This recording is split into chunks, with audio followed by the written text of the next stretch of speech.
And energy.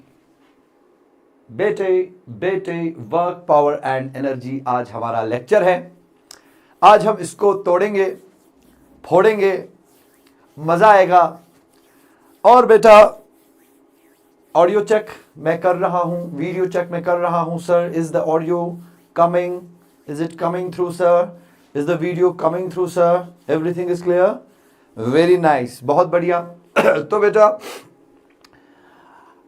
Thank you हमारे साथ बने रहने के लिए। और अगर अभी भी आप हमारे व्हाट्सएप ग्रुप्स में नहीं जुड़े हैं तो बेटा आप ये स्कैन कीजिए और डायरेक्टली हमारे व्हाट्सएप ग्रुप्स में ज्वाइन कीजिए, जिसमें आपको बड़े ही प्यारे पीडीएफ्स मिलेंगे, नोट्स मिलेंगे और आगे जो हमारी लड़ाई है उसके बारे में भी आपको इंफॉर्मेशन दी जाएगी बेटा। तो चलते हैं अपनी पहली स्लाइड पे। Question number 1, define work by constant and variable force. तो बेटा बोला गया है, इस सवाल में बोला गया है कि आप बताइए, हमें बताइए वर्क क्या होता हमें बताइए वर्क क्या होता है, हमें बताइए वर्क क्या होता है। चलो ठीक है, बताते हैं आपको वर्क क्या होता है, मगर मुझे थोड़ी सी तैयारी करनी पड़ेगी। I have to just keep my pens ready. Okay, हाँ तो बेटा अभी आप पढ़ रहे हो, जिगर, अभी आप पढ़ रहे हो, तो क्या फिजिक्स के हिसाब से आप काम कर रहे हो कि नहीं कर रहे हो? आर यू वर्किंग और नॉट? A simple question. और द आंसर इज नो। आप अभी फिजिक्स के हिसाब से काम नहीं कर रहे हो। और तो फिजिक्स में काम का मतलब होता है मजदूरी। आपको किसी चीज को पकड़ के उस पे फोर्स लगाना है, उसको पुश करना है और उसमें डिस्प्लेसमेंट लानी है। डिस्प्लेसमेंट बोले तो आपको ये बॉडी को एक जगह से दूसरी जगह लेना पड़ेगा, तब जाकर के फिजिक्स के हिसाब से you are doing work, because you are creating a force on the body and that force is displacing the body from one point to another point. तो फिजिक्स में वर्क क्या होता है जिगर मेरा? यहां पे मैं बनाने जा रहा हूं एक बॉडी, छोटी सी पॉइंट ऑब्जेक्ट। इस पॉइंट ऑब्जेक्ट पे हमने लगाया जिगर मेरा force. Late us suppose the force is F, है ना, और इस फोर्स की वजह से ये बॉडी में डिस्प्लेसमेंट आया, ये यहां से लेके यहां तक चला। And let us suppose the displacement vector is delta r. Delta r मैंने क्यों बोला वो अभी बताऊंगा मैं। तो angle between the force we apply, angle between the force and the displacement is delta theta. So this is the initial position, this is the final position, this is the displacement vector delta r and this is the force vector f. Okay, तो हम बोलेंगे कि बेटा ये force ने इस body पे work किया। कितना वर्क किया? फिर पहले मैं मैथमेटिकल इक्वेशन लिखूंगा, बाद में हम डेफिनेशन लिखेंगे, बहुत प्यारी सी डेफिनेशन लिखेंगे, घबराने वाली कोई बात नहीं है मेरा जिगर। तो क्या है? How much is the work done by a force? Okay, तो you will simply write the work done by the force is the dot product of force acting on the body and the displacement of the body. Equation number 1, body पे कितना force लगा उसको dot कर दो displacement के साथ, that is the work done, बात खत्म। इसका मतलब बेटा दो चीजें बहुत इंपॉर्टेंट है।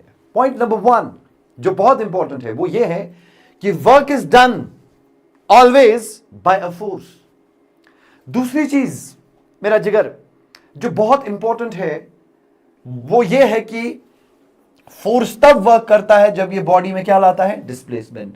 और फिर वर्क निकालते कैसे हैं? Dot product, simply the dot product of the force acting on the body and the displacement of the body. क्या बात है यार, क्या बात है, क्या बात है, क्या बात है। बिल्कुल सिंपल सी चीजें मैं बता रहा हूं। ओके, सो अगर हमें इंग्लिश में लिखना होगा, क्योंकि वहां बोर्ड में तो इंग्लिश लिखना पड़ता है ना, इंग्लिश में हम क्या लिखेंगे? हम लिखेंगे वर्क इज डिफाइंड, सीधा, कोई बात नहीं, ये भी आप लिख सकते हो सीधा। Work is defined as the dot product किसका? Of the force acting on the body force acting on the body and displacement produced in the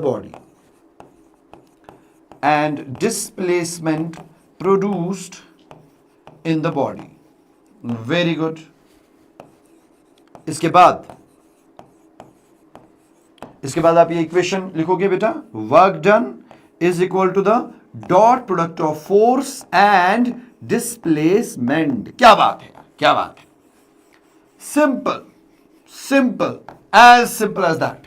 okay, अगर मैं ये इक्वेशन को खोलूं, इसको थोड़ा सा मैं इलॉबरेट करके लिखूं, तो हम ऐसे लिख सकते हैं ना बेटा, work done is equal to A dot B. बताओ ए डॉट बी किसके बराबर होता है जिगर?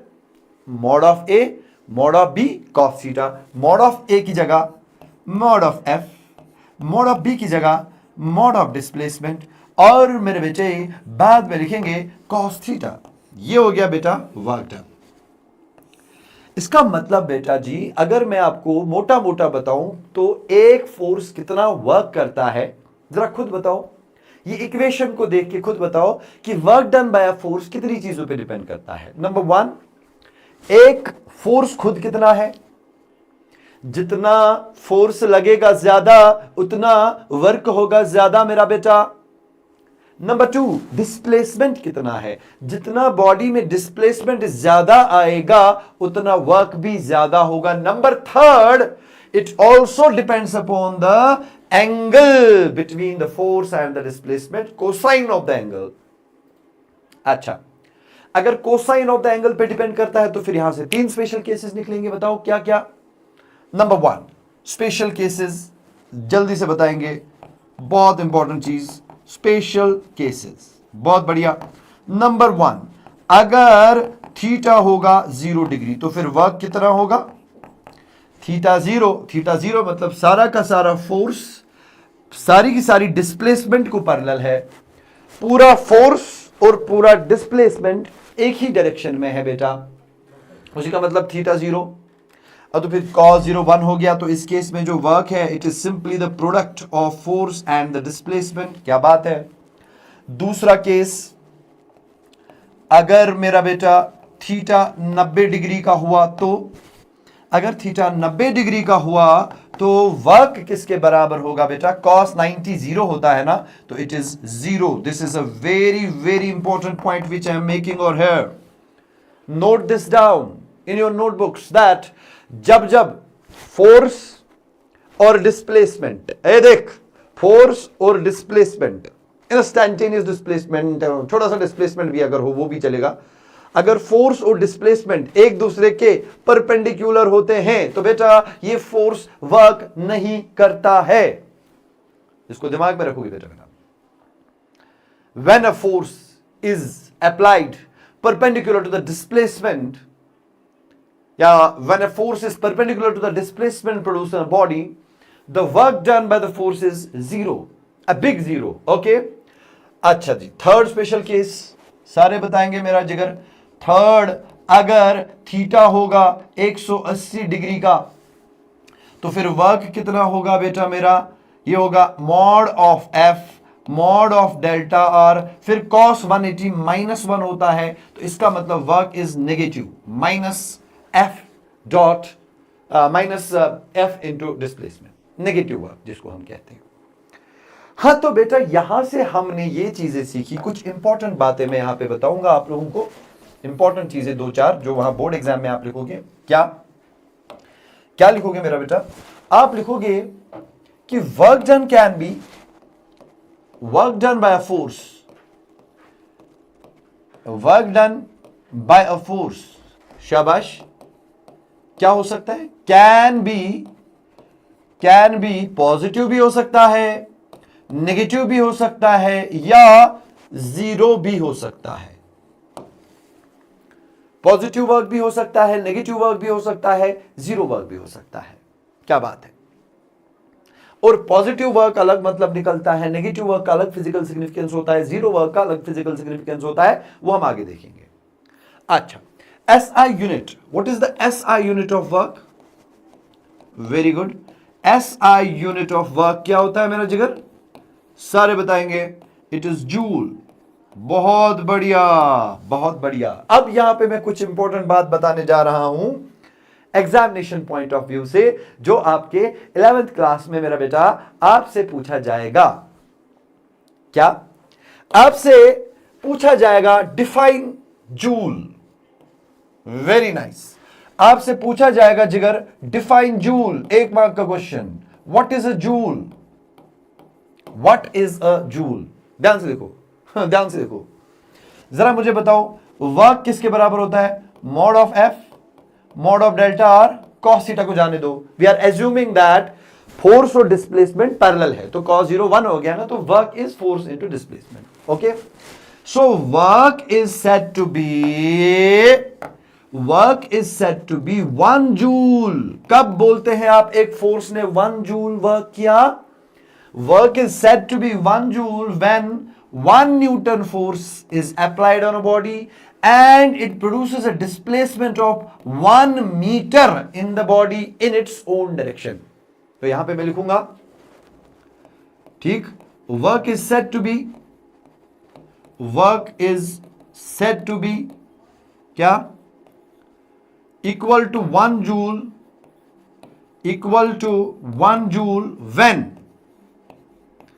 when 1 Newton force produces a displacement of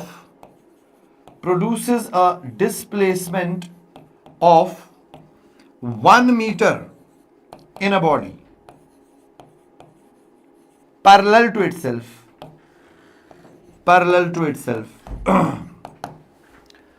जब एक फोर्स एक बॉडी में 1 मीटर डिस्प्लेसमेंट लाता है in its own direction parallel to itself, तो हम बोलते हैं कि इस फोर्स ने कितना काम किया मेरा बेटा?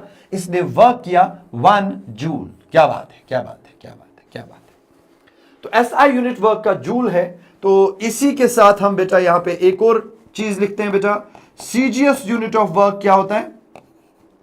CGS यूनिट ऑफ वर्क होता है मेरा बेटा अर्ग, ERG, अर्ग।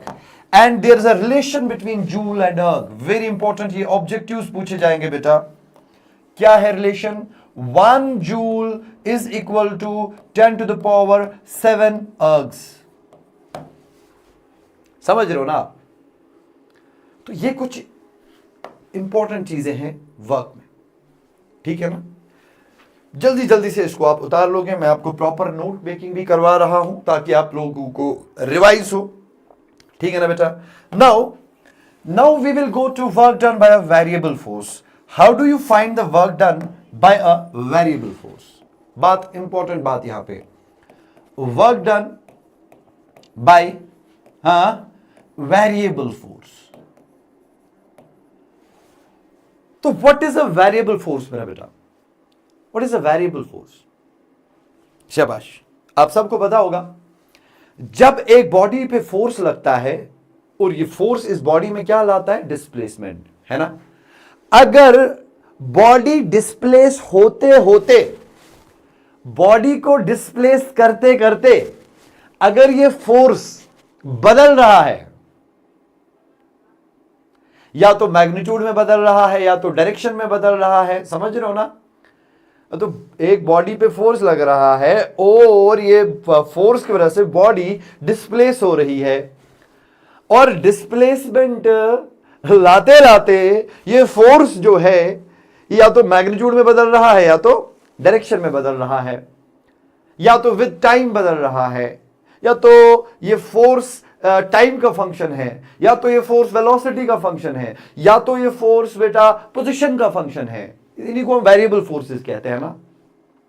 तो how do you calculate the work done by a variable force? It's so simple, we use the technique of integration. Okay, so work done by a variable force is defined as the integral of f dot dr. It is the defining equation बेटा, इसमें कोई logic वॉजिक मत ढूंढो आप, defining equation है work का, इधर definition है, समझ रहे हो आप? तो इंटीग्रेशन यूज करो। What is f dot dr? छोटा सा वर्क बॉडी पे कितना हुआ इन प्रोड्यूसिंग ए छोटा सा डिस्प्लेसमेंट। देखो, पहले आपने बॉडी में छोटू सा डिस्प्लेसमेंट लाया dr, उस टाइम पे देखा कितना फोर्स लग रहा है F, तो कितना छोटू सा वर्क हुआ F.dr। फिर इसी F.dr को ये छोटू छोटू वर्क्स को एड अप किया, because work is a scalar quantity, dot product से आता है तो स्केलर क्वांटिटी है ना। तो पहले पूरा रास्ता देखो, समझ रहे हो। वर्क निकालने के लिए मेरा बेटा इंपॉर्टेंट चीज बता रहा हूं, वर्क निकालने के लिए पहले पूरा रास्ता पता होना चाहिए। रास्ते का लेंथ कितना है, रास्ता कैसा है, समझ रहे हो। उस रास्ते में किसी भी रैंडम पॉइंट पे देखो फोर्स कितना था, छोटा सा डिस्प्लेसमेंट कितना आया dr, फिर दोनों को डॉट कर दो F.dr। तो वो उस रास्ते के किसी पैच पे, छोटे से पैच पे आपने छोटा सा वर्क कैलकुलेट किया, फिर यही छोटी छोटी वर्क्स को पूरे रास्ते पे जोड़ दो, तो पूरे रास्ते में कितना वर्क हुआ आपको वो मिल जाएगा। ये इस इक्वेशन का मतलब है, समझ रहे हो आप। सो work done bye constant, work done by variable force is simply defined by using the integral form of the equation, it is integral of F.dr। क्या बात है। अच्छा, इसका एक और मतलब है क्या, graphically what does this mean, graphically शाबाश शाबाश शाबाश, एरिया अंडर, इंटीग्रेशन का मतलब एरिया होता है, एरिया अंडर, शाबाश, force versus displacement curve, force versus displacement curve gives work. यहां पे मैं अगर बनाऊं बेटा मेरा इसका डायग्राम, तो इस साइड से y एक्सिस पे क्या दिया गया है बेटा, फोर्स, x एक्सिस पे क्या दिया गया है मेरा बेटा, डिस्प्लेसमेंट दिया गया है, और ये मानो this is the force versus displacement curve. अगर मैं ये फोर्स वर्सेस डिस्प्लेसमेंट कर्व क्या होगा, अगर मैं देखूंगा इसने कितना जमीन खाया पूरा, इसका एरिया कितना है, अच्छा तो ये पूरा एरिया अगर मैं कैलकुलेट करूं फोर्स वर्सेस डिस्प्लेसमेंट ग्राफ का, बट एरिया आपको देखना है डिस्प्लेसमेंट कर्व के साथ कितना बना। ये टोटल एरिया क्या है बेटा, this total area is equal to the work done by the force. Clear. So question number 1 we have finished successfully.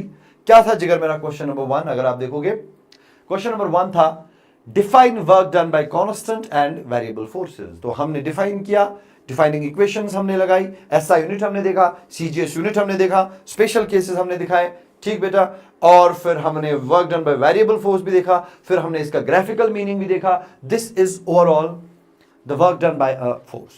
Clear clear clear clear clear. चलो चलो आगे बढ़ते हैं। दूसरा है मेरा बेटा वर्क एनर्जी थ्योरम क्या है, और इसका एक्सप्रेशन डिराइव करो, और हमें इसका अच्छा खासा डिस्कशन भी करना पड़ेगा। यहां में मेरा जिगर एक सवाल से 2 सवाल निकालूंगा। पहला सवाल, वर्क एनर्जी थ्योरम को भूल जाओ, first question is kinetic energy क्या होती है, और उसका एक्सप्रेशन निकाल के दो। काइनेटिक एनर्जी, अगर आपने ये सीखा तो फिर वर्क एनर्जी थ्योरम निकल जाएगा आराम से। This will be asked as a 5 mark question, work energy theorem and whole discussion. इस पे पूरा डिस्कशन करना पड़ेगा। डिस्कस क्या करना है वो भी मैं आपसे बेटा बताऊंगा मैं आपको। I need to check whether I am live or not. I need to check it. First, please give me a minute. Please give me a minute. मुझे देखना पड़ेगा क्योंकि यहाँ पे कोई है नहीं, इनने मेरे को अकेला छोड़ दिया। और कभी कभी क्या होता है, हम लाइव होते हैं और लाइव चल नहीं हो रहा होता। Whether I am live or not, I need to check it. First, please give me a minute. Please give me a minute, मुझे देखना पड़ेगा क्योंकि यहाँ पे कोई है नहीं, इनने मेरे को अकेला छोड़ दिया। और चल रहा है बेटा, चल रहा है। Now what is kinetic energy, सबको पता है काइनेटिक एनर्जी क्या होती है, सबको पता है। जब भी कोई बॉडी चलती है we say that the body is in motion, है ना। और जब भी कोई बॉडी मोशन में होती है तो बेटा हम बोलते हैं there is an energy associated with the moving body, and that energy we call as the kinetic energy. अब ये एनर्जी आप देख नहीं सकते हो। आप मान के चलो जब भी एनर्जी की बात होगी मेरा बेटा, जब भी एनर्जी की बात होगी, आप मानो कि एक बॉडी है, बॉडी के अंदर एक खाता होता है, एक अकाउंट होता है जो आपको दिखता नहीं है। समझ में आ रहा है ना? हाँ, तो काइनेटिक एनर्जी का खाता ये बॉडी में है, काइनेटिक एनर्जी का अकाउंट ये बॉडी में है, और अभी इसका रीडिंग 0 है क्योंकि बॉडी रेस्ट पे है। तो आप मान के चलो जब बॉडी मोशन में आता है तो ये खाते में बैलेंस आना शुरू हो जाता है। जैसे जैसे बॉडी अपना स्पीड बढ़ाता है तो काइनेटिक एनर्जी में जो नंबर्स है वो बढ़ना चालू हो जाते हैं। समझ रहे हो आप? समझ रहे हो आप? सो kinetic energy is a scalar quantity. It depends upon the speed of the body. So what is kinetic energy, Shabash? It is the energy possessed by a body, possessed by a body by virtue of its motion, is called as the kinetic energy. समझ रहे हो? और सबको पता है the kinetic energy associated with the body is half of mv square. ये पूरी दुनिया में सबसे ज्यादा बदनाम इक्वेशन है जो सबको आता है। काइनेटिक एनर्जी तो सबको याद होता है, kinetic energy of a body is half of mv square. But आपसे पूछा जाएगा इसको प्रूव करो, इसको डिराइव करो, derive an expression for this kinetic energy is half of mv square. तो छोटा सा डेरिवेशन है मैथ, यहां पे मैं थोड़ा सा मैथ करने जा रहा हूं मेरा जिगर, थोड़ा सा मैथ करने जा रहा हूं। तो मैथ्स का सहारा लेके बेटा जी हम करने वाले हैं काइनेटिक एनर्जी को डिराइव, और वही डेरिवेशन आगे वर्क एनर्जी थ्योरम में भी काम करेगा। ठीक है ना बेटा? तो हम ऐसे लिखेंगे, अगर एक बॉडी पे फोर्स F लग रहा है और इस फोर्स F की वजह से इसमें डिस्प्लेसमेंट dr आया तो छोटू सा वर्क हुआ dw, तो dw इज FdR। बहुत बढ़िया। तो फिर हम ऐसे लिख सकते हैं जिगर मेरा, dw इज F को लिखेंगे ma dr। बहुत बढ़िया, because F is equal to ma using Newton का दूसरा लॉ, F इज मा, dw is ma dr। dr is छोटा सा डिस्प्लेसमेंट। ओके, तो हम ऐसे लिख सकते हैं मेरा जिगर, dw is equal to ma is the acceleration। acceleration को हम लिख सकते हैं v dv by dr। कोई मारेगा नहीं आपको बेटा, आराम से लिख दो। आप बोलोगे सर dv by dt, मैं बोलूंगा बेटा काइनेमेटिक्स पढ़ लो, काइनेमेटिक्स से हमने डिराइव किया है चेन रूल से कि a is v dv by dr। तो मैंने एक्सेलरेशन को v dv by dr कर दिया, फिर अपना dr यहां पे है। बहुत बढ़िया। तो क्या होगा, dr कैंसिल होगा, इसका मतलब जो आपका dw है बेटा वो mv dv आएगा। mv dv आएगा। ठीक, तो आप इसको इंटीग्रेट करेंगे, integration of dw is equal to integration of mv dv। अगर बॉडी का इनिशियल स्पीड u था, फाइनल स्पीड v है, या हम ऐसे करेंगे बेटा, initial speed 0, final speed v, तो इसका मतलब हुआ बेटा work done by the body is equal to m, बाहर आएगा v dv का integration v square by 2, under limit रहेगा 0 टू v। Very nice. अरे यार क्या है यार, क्या है, शर्म की बात है यार। देखो क्या कर रहे हैं हम, work done is equal to 1/2 of mv square, 1/2 of mv square. हो गया। आप बोलोगे सर आपने तो एक्सप्रेशन वर्क का निकाला, सर हमें तो एक्सप्रेशन काइनेटिक एनर्जी का चाहिए, is equal to 1/2 of sir हमें तो काइनेटिक एनर्जी का चाहिए। तो I will say this work is stored as the kinetic energy, therefore the kinetic energy stored in the body is half of mv square। इसका साफ साफ मतलब बेटा ये है, जब बॉडी मोशन में आता है, जब उसमें वेलोसिटी नॉन जीरो होती है ना, मोशन में आता है तब काइनेटिक एनर्जी बनती है ना। ठीक, so kinetic energy depends on the mass of the body and also the speed of the body. So kinetic energy is proportional to speed का square, kinetic energy is proportional to speed का square. Okay, तो this is the expression for kinetic energy. हो गया। अब हम बिल्कुल ऐसे ही डिराइव करेंगे वर्क एनर्जी थ्योरम, और हम पहले देखेंगे what is work energy theorem. Wait, जिसको हम वेट बोलते हैं, फिजिक्स में वेट बोलते हैं बेटा, wet. Wet work energy theorem, famous principle in physics. बहुत सारे बड़े बड़े क्वेश्चंस का जवाब ये झटके से निकाल देती है। और असल में जो वर्क एनर्जी थ्योरम है ये न्यूटन सेकेंड लॉ से ही आता है, जिसमें हम टाइम को हटाते हैं। क्या कहती है वर्क एनर्जी थ्योरम? स्टेटमेंट क्या है बेटा? शाबाश। स्टेटमेंट बहुत सिंपल सा है, वर्क डन बाय शाबाश all the forces. All mention करना जरूरी है बेटा। All the forces acting on a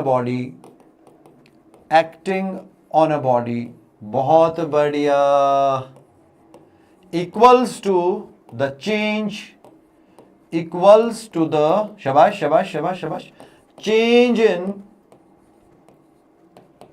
kinetic energy of the body, kinetic energy of the body. This is our work energy theorem. तो mathematically अगर मुझे लिखना होगा इसको, मैथमेटिकली क्या लिखूंगा मैं? I'll use a different color here. शाबाश। मैथमेटिकली बेटा इधर, work done by all the forces. क्या बात है, क्या बात है। एक बॉडी में जितने भी फोर्सेस लग रहे हैं सबका वर्क कुल मिलाकर के क्या करता है बेटा? बॉडी की काइनेटिक एनर्जी को चेंज करता है। बॉडी की काइनेटिक एनर्जी को या तो बढ़ाता है या तो घटाता है। और याद रखोगे बेटा, यहां अक्सर बच्चे भूल जाते हैं, they write work done by all the forces equals to the kinetic energy. ना ना ना, work done by all the forces is not equal to the kinetic energy. Work done by all the forces equals to the change in kinetic energy. तो सारे forces बेटा, सारे forces मिलके क्या करते हैं? जब सारे फोर्सेस एक बॉडी पे लगते हैं मिलके, वो बॉडी में डिस्प्लेसमेंट लाते हैं। बॉडी में डिस्प्लेसमेंट लाया, उसका मतलब क्या है? बॉडी पे वर्क किया। कितना वर्क किया? वर्क एनर्जी थ्योरम कहती है कि बेटा बॉडी पे जितना भी टोटल वर्क होता है वो equal to the change in kinetic energy of the body होता है। आप सिर्फ देखो बॉडी में काइनेटिक एनर्जी चेंज कितना आया। जितना बॉडी में काइनेटिक एनर्जी चेंज आया उतना ही टोटल वर्क हुआ है। ये बात समझ लो बेटा। फॉर एग्जाम्पल, अगर बॉडी में पहले काइनेटिक एनर्जी 10 जूल था, वर्क होने के बाद इसमें टोटल काइनेटिक एनर्जी 40 जूल का बन गया। अब तो चेंज इन काइनेटिक एनर्जी कितना हुआ? 40 जूल माइनस 30 जूल। तो 40 जूल माइनस 30 जूल इज क्या मैंने 10 बोला था क्या? याद नहीं है, मैं भूल गया। अगर 10 बोला था इनिशियल, 40 बोला था फाइनल, तो काइनेटिक एनर्जी चेंज कितना हुआ? 40 minus 10, and how much is 40 minus 10? 30 joule. So 30 joule is the work done by all the forces acting on the body. Board के लिए इतना काफी है डिस्कशन। नहीं, अभी नहीं डिस्कस किया पूरा, मैं मतलब समझा रहा था। और उसके बाद अगर आप अच्छे बच्चे हो, आप ये ऑल फोर्सेस को और थोड़ा ब्रेक डाउन करोगे। क्या बोलोगे आप बोलोगे सर वर्क डन बाय, ये जो ऑल फोर्सेस है, फोर्सेस हम in the context of work power and energy, in the context of work power and energy हम फोर्सेस को 3 कैटेगरीज में डिवाइड करते हैं। क्या क्या? हम डिवाइड करते हैं conservative forces, non conservative forces, external forces. समझ में आ रहा है? So work done by conservative forces plus work done by non conservative forces plus work done by external forces is equal to change in kinetic energy. Equation number 2। ये conservative forces क्या होते हैं, non conservative forces क्या होते हैं, external forces क्या होते हैं, ये आगे जाके पता चलेगा। समझ रहे हो आप? आगे जाके पता चलेगा। So this is the statement of the work energy theorem. Now हमें प्रूव करना पड़ेगा बेटा। अभी मैंने काइनेटिक एनर्जी का प्रूफ दिया, वही प्रूफ फिर से करना पड़ेगा दोबारा। कैसे? फिर से वही, क्या? dw small work done by a force on a body in producing a small displacement dr is given by dw is f dot dr. Assuming that theta is 0, the work done is f dr. Okay, so इसका मतलब हुआ बेटा dw is equal to f की जगह ma dr. क्या बात, ma dr. Okay मेरा जिगर, dw is equal to m, a को क्या बोलोगे बेटा, फिर से वही v dv by dr multiply क्या करोगे dr. क्या बात है, फिर dr हो गया कैंसिल, तो इसका मतलब small work done by a force over a small displacement dr is given bye mv dr.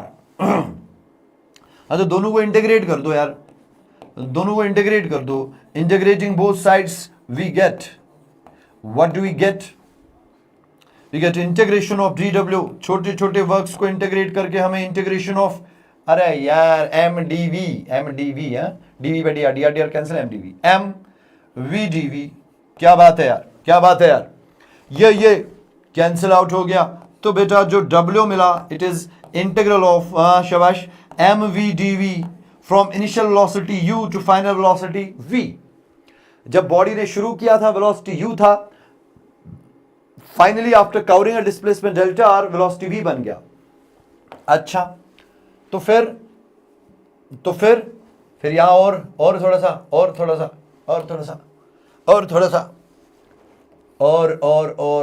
और करना पड़ेगा. शाबाश. So w is equal to बेटे m बाहर आएगा, कांस्टेंट है.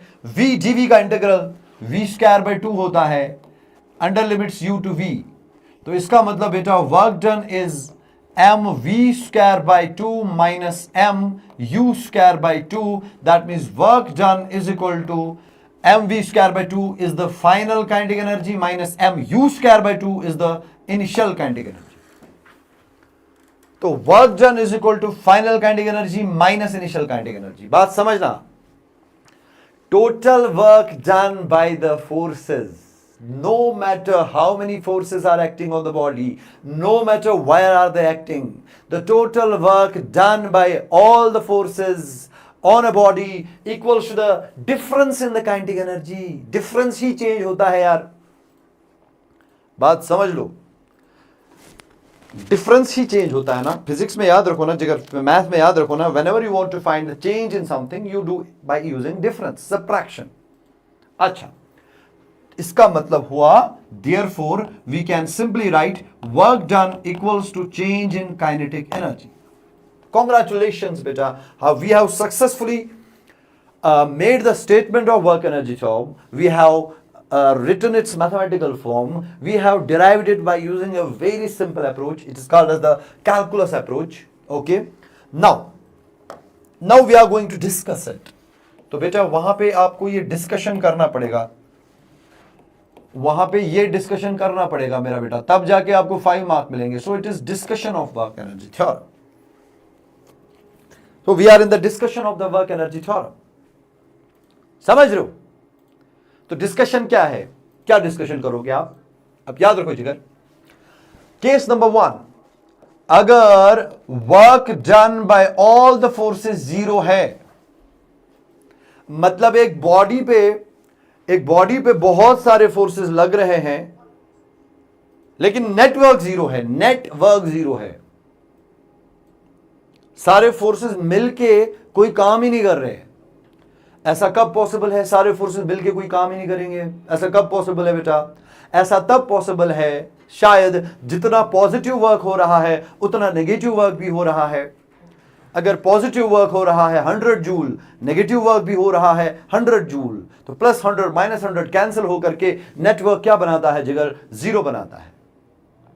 So if work done is 0, इसका मतलब बेटा, इसका मतलब final kinetic energy minus initial kinetic energy is 0 according to work energy theorem.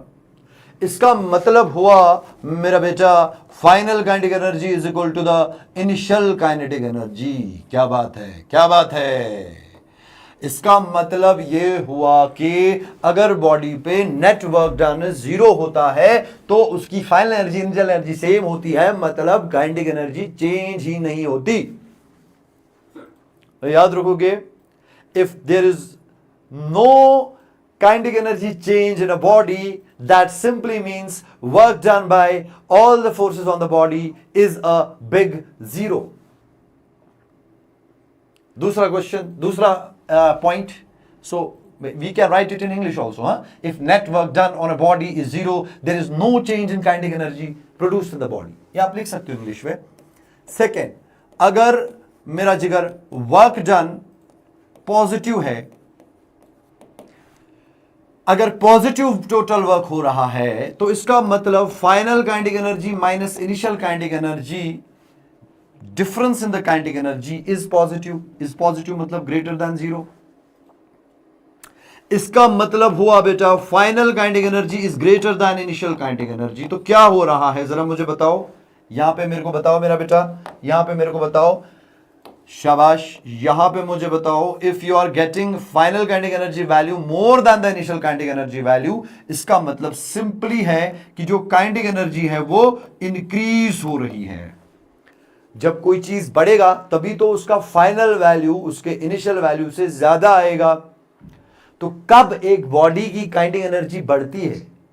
According to work energy theorem, body की काइनेटिक एनर्जी तब बढ़ती है जब उस पे वर्क पॉजिटिव होता है.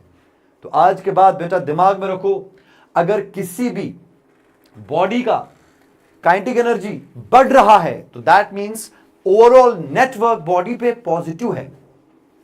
समझ रहे हो आप? क्वेश्चन नंबर या sorry discussion point number third, ये अब आप खुद बताएंगे.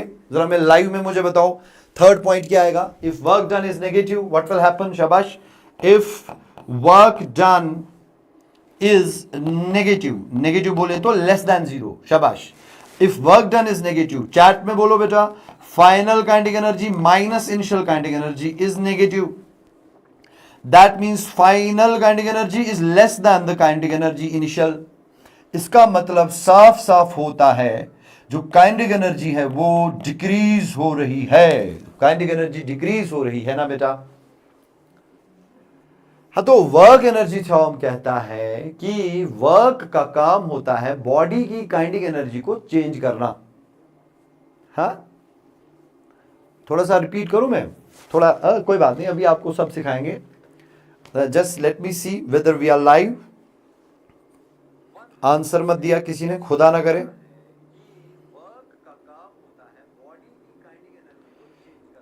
ओके.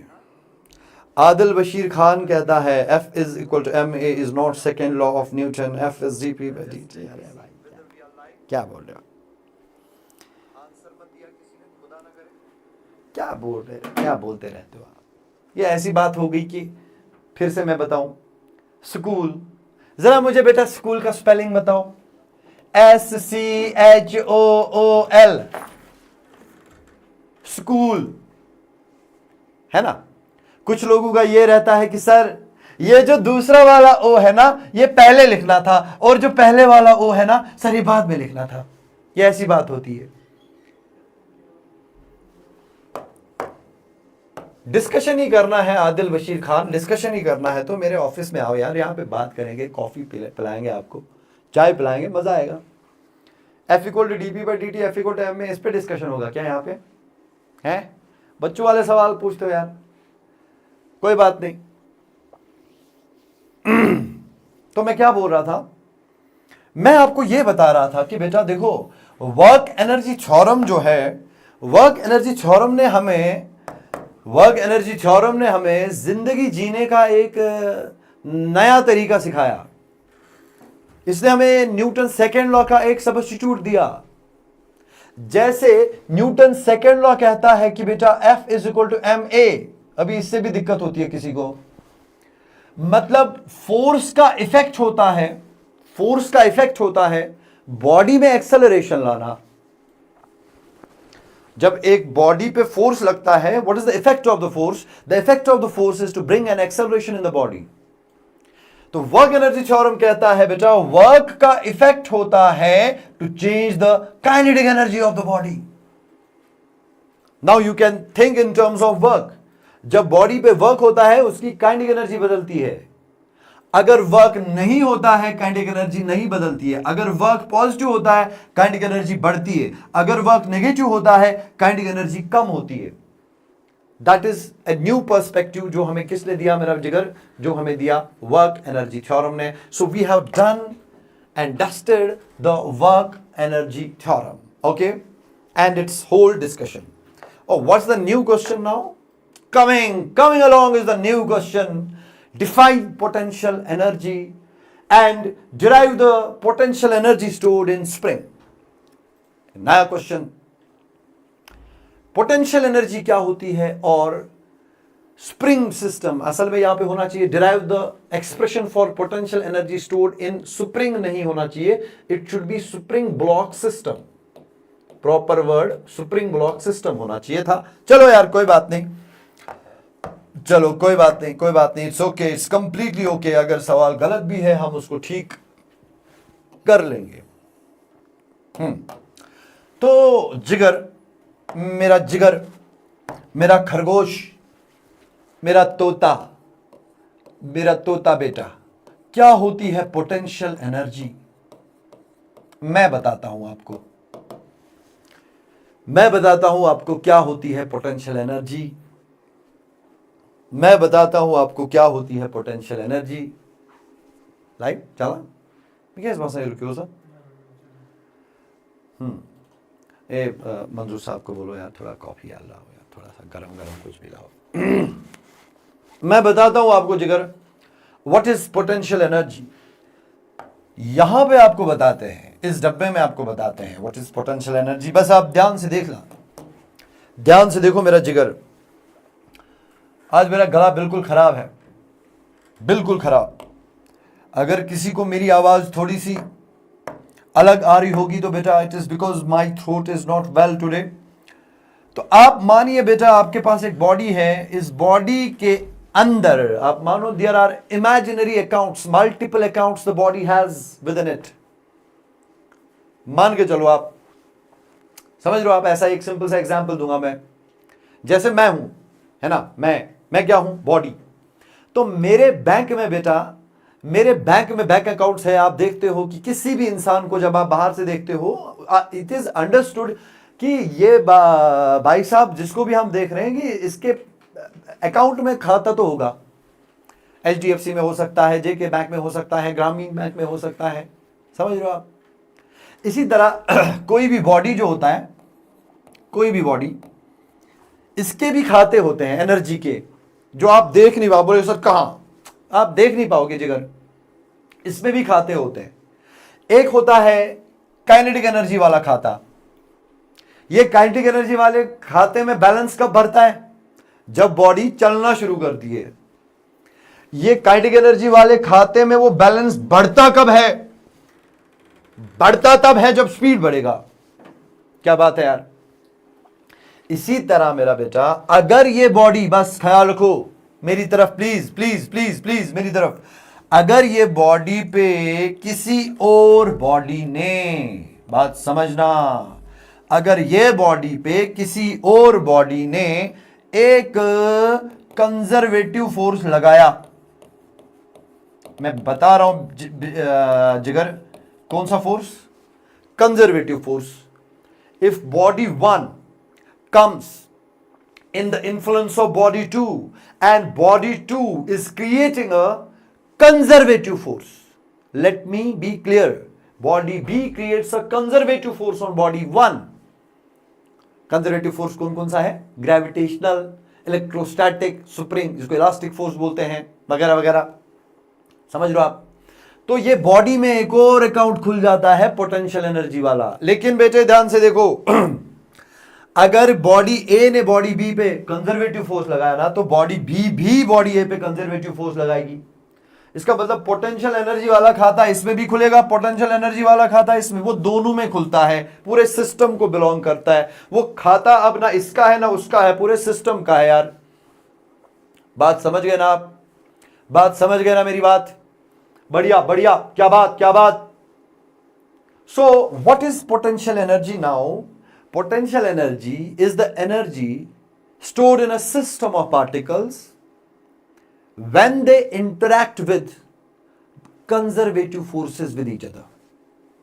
वो जो आप लिखते रहते हो by virtue of its position और कॉन्फ़िगरेशन इन अ फील्ड, वो भी यही होता है, वो भी यही होता है, सेम चीज है।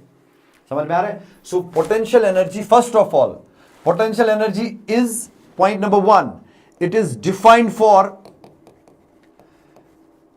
defined for a system of particles. It is defined for a system of particles. It is not defined for a body. It is defined for a system of particles. आ जाओ सर, लाइव में आ जाओ, थोड़ा बात करो। Thank you sir. अस्सलाम वालेकुम बासी sir. ये है हमारे Khalid sir. Thank you sir. अपनी यही वो आदमी है जिसने बोला कि सर पैसे हमने बहुत कमाए, एग्जैक्टली अब बच्चों के लिए कुछ करना है। And he is the man who inspired me also. मैं तो सोया हुआ शेर था यार, मैं छोड़ दी थी दुनिया, बस त्याग दी थी, अभी मैं रेस्ट पे, ब्रेक पे जाने वाला था। ही इज द पर्सन जिसने मुझे बोला कि सर नहीं, अभी परेपुरा का कोचिंग सिस्टम बदलना है, इंशाल्लाह सर जरूर बदलेंगे, अभी बहुत कुछ बदलना है, तो दैट्स द रीजन। मैं yes, चलो ठीक, definitely sir, you carry on. Okay हाँ, thank you. Okay sir, you carry on. Thank you. So potential energy is defined for a system of particles. Minimum 2 होने चाहिए और दोनों एक दूसरे पे कंजर्वेटिव फोर्सेस लगाने चाहिए। समझ में आ रहा है? Defined for a system of particles interacting with each other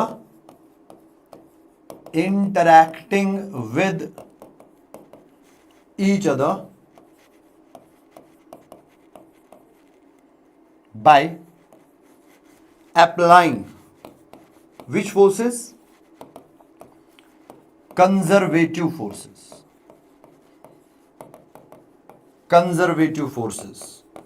Like conservative forces क्या होते हैं उनको हम डिस्कशन में लाएंगे। फिलहाल आप कंजर्वेटिव फोर्सेस का नाम याद रखो। Conservative forces like gravitational force, electrostatic force, क्या बात है भाई, इलेक्ट्रोस्टैटिक फोर्स, इलास्टिक, जिसको स्प्रिंग फोर्स भी कहते हैं, समझ रहे हो आप, इलास्टिक फोर्स एक्स्ट्रा।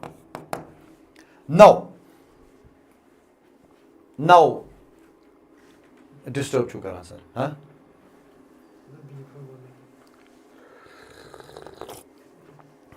अच्छा, नाउ बेटा टाइप्स ऑफ पोटेंशियल एनर्जी मैं बताऊंगा थोड़ा सा 1 मिनट में। अगर बेटा बॉडी ए ने बॉडी बी पे gravitational force, conservative gravitational force लगाया, अगर बॉडी ए बॉडी बी पे ग्रेविटेशनल फोर्स लगा रही है तो सिस्टम में जीपीई आएगी, ग्रेविटेशनल पोटेंशियल एनर्जी आएगी। अगर बॉडी ए ने बॉडी बी पे इलेक्ट्रोस्टैटिक फोर्स लगाया तो सिस्टम में इलेक्ट्रोस्टैटिक पोटेंशियल एनर्जी आएगी। अगर बॉडी ए ने बॉडी बी पे इलास्टिक फोर्स लगाया तो बॉडी में, सिस्टम में इलास्टिक पोटेंशियल एनर्जी आएगी जिगर। So depending upon the type of the force, bodies create on each other, particles create on each other, the potential energy is of 3 types. Number 1, the gravitational potential energy. Number 2, the electrostatic potential energy. And number 3, the elastic potential energy. Clear? अच्छा, तो potential energy हमने define कर दिया। अब आपकी books में generally क्या होता है बेटा, अगर ये बॉडीज के बीच में दूरी बदल रही है, बात समझना, अगर मैं इधर, चलो इधर एक डायग्राम बनाएंगे, बात समझना मेरा बेटा। चलो let's take 3 particles now, let's take the example of 3 particles. पूरा डिस्कशन कर रहा हूं मैं, पूरा डिस्कशन, पूरा चैप्टर ही खत्म करेंगे, पूरा चैप्टर डिस्कस करेंगे। दीज आर 3 पार्टिकल्स, है ना, particle A, particle B and particle C. Clear? ये एक दूसरे पे फोर्सेस लगा रहे हैं conservative, which are conservative in nature. They are interacting with each other by conservative forces. तो इस पूरे के पूरे सिस्टम में पोटेंशियल एनर्जी आ गई। एक इस सिस्टम का खाता खुल गया जिसमें पोटेंशियल एनर्जी जाएगी यार, समझ रहे हो? अब अगर सिस्टम का कॉन्फ़िगरेशन चेंज हो गया, अभी आप देखो कॉन्फ़िगरेशन कैसा है, they seem to be forming a triangle, अगर कॉन्फ़िगरेशन चेंज हो गया, they come in a straight line, let us suppose. तो अगर इसी को हम बोलते हैं configuration, the arrangement of the particles, the arrangement of the bodies. When the configuration changes, the distance between the particles changes, the potential energy associated with the system also changes. हाँ, तो जब पार्टिकल के बीच की दूरी बदलती है तो potential energy भी बदलती है। दैट इज द रीजन आपकी किताबों में लिखा होता है कि भाई साहब, potential energy stored in a system is by virtue of the configuration. तो जब कॉन्फ़िगरेशन की बात होती है वो यही होता है, the arrangement of the system. Clear? शाबाश। So we have finished. क्या पोटेंशियल एनर्जी क्या होता है, कॉन्फ़िगरेशन ऑफ सिस्टम क्या होता है, पोटेंशियल एनर्जी कब आती है सिस्टम में, वगैरह वगैरह वगैरह। And now we have to derive the potential energy stored in the spring block system. चल भाई बेटा, potential energy stored in a spring block system, चलो करते हैं इसको। तो पहले आपको बनाना पड़ेगा एक ब्यूटीफुल सा डायग्राम। आप मेरे साथ बनाओगे नोट पे, एक ब्यूटीफुल सा डायग्राम बनाओगे आप, एक ब्यूटीफुल सा डायग्राम बनाओगे आप, ब्यूटीफुल सा डायग्राम बनाओगे आप। सब बनाओ बेटा, सब। आप बेटा मान के चलो, हमारे पास है ये ग्राउंड, स्मूथ सरफेस है, ये फ्रिक्शन नहीं है बेटा। इस पे हमने बेटा जी अटैच की एक स्प्रिंग। बनाओ बेटा, इसमें मुझे भी थोड़ा सा टाइम लगेगा, आप भी अपना टाइम ले लो जिगर। ये हमने बनाई स्प्रिंग, ये देख, और इस स्प्रिंग के साथ हमने अटैच किया एक ब्लॉक को, इसके साथ हमने अटैच किया एक ब्लॉक को। इस ब्लॉक का मास है मेरा बेटा m, स्प्रिंग का स्टिफनेस कांस्टेंट है मेरा बेटा k। How hard this spring is, that is represented by the spring constant k। Now there is a law you might have learnt about. That law we call as the Hooke's law. That law we call as the Hooke's law. तो Hooke's law क्या कहता है? Hooke's law कहता है अगर आप ये block को पकड़ के खींचोगे, इसमें डिस्प्लेसमेंट लाने की कोशिश करोगे तो स्प्रिंग में एक्सटेंशन आएगा, या अगर आप ब्लॉक को पकड़ के पुश करोगे तो स्प्रिंग में कंप्रेशन आएगा। दोनों केसेस में, चाहे स्प्रिंग में आप एक्सटेंशन लाओ या स्प्रिंग में आप कंप्रेशन लाओ, आप लेंथ स्प्रिंग की चेंज करने की कोशिश कर रहे हो, दोनों केसेस में इस स्प्रिंग में फोर्सेस डेवलप होंगे जिसको हम इलास्टिक फोर्स या स्प्रिंग फोर्स का नाम देते हैं जिगर। बहुत बढ़िया। और वो स्प्रिंग फोर्स क्या करता है? स्प्रिंग फोर्स का काम होता है ब्लॉक को जाने ना देना। नेचुरल लेंथ से इसको प्यार होता है, ये मानो x = 0, natural length of the spring. Spring block को जाने नहीं देती। मतलब अगर ये ब्लॉक मीन पोजीशन से दूर जाएगा ना, स्प्रिंग बोलेगा वापस आ जाओ भाई मीन पोजीशन पे। अगर ये ब्लॉक को, ये स्प्रिंग को आप कंप्रेस करोगे ना, तो स्प्रिंग इसको आउटवर्ड पुश देगा, बोलेगा वापस जाओ मीन पोजीशन पे। तो spring is in love with the mean position of the block. It always tries to get the block back to the mean position. Now, Hooke's law कहता है the spring force developed in a spring is equal to minus kx, the famous law. Where k is spring constant, where k is spring constant. Clear? मतलब जितना आप x क्या होता है? x होता है एक्सटेंशन इन द स्प्रिंग और compression in the spring. मतलब ये कि जितना आप स्प्रिंग में ज्यादा एक्सटेंशन लाओगे या ज्यादा कंप्रेशन लाओगे, उतना स्प्रिंग फोर्स भी ज्यादा बनेगा। तो आप ज्यादा दूर खींचोगे तो स्प्रिंग ज्यादा शिद्दत से इसको चाहेगी यार। वापस लाना, है ना। आप कंप्रेस करोगे, जितना ज्यादा कंप्रेस करोगे बेटा, जितना ज्यादा कंप्रेस करोगे उतना मीन पोजीशन से ज्यादा डिस्प्लेसमेंट आ रही है, उतना स्प्रिंग को बुरा लगेगा, उतना स्प्रिंग शिद्दत से इसको वापस फोर्स लगाएगी कि नहीं यार वापस मीन पोजीशन पे जाओ। जितनी ज्यादा दूरी मीन पोजीशन पे उतने ज्यादा फोर्स से स्प्रिंग वापस खींचती है। समझ रहे हो आप? That is the meaning of Hooke's law, मोटा मोटा। अगर मैं ग्राफ बनाऊं यहां पे, अगर मैं यहां पे ग्राफ बनाऊं एफ वर्सेस एक्स, जरा मुझे बताओ मेरा जिगर, एफ वर्सेस एक्स ग्राफ कैसा बनेगा? अगर ये है मेरा जिगर फोर्स और ये है displacement from the natural length, तो बेटा ये माइनस के एक्स है, स्लोप नेगेटिव है, तो ग्राफ कुछ ऐसा बनेगा। एक्सट्रापोलेट करके इस क्वाड्रेंट पे बनाना मैं नहीं कर रहा क्योंकि ये डब्बे से बाहर आएगा। तो this graph represents the Hooke's law and this angle theta, what is this? Slope. The slope of this curve gives the stiffness constant of the spring के। खत्म, this is Hooke's law.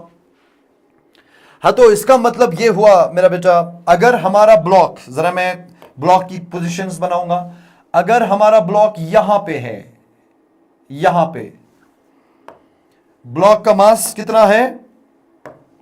m। अगर हमारा block यहां पे है तो spring में extension हमने लाया है, समझ रहे हो बेटा? अगर आपने स्प्रिंग में एक्सटेंशन लाया है तो स्प्रिंग फोर्स इस डायरेक्शन में होगा।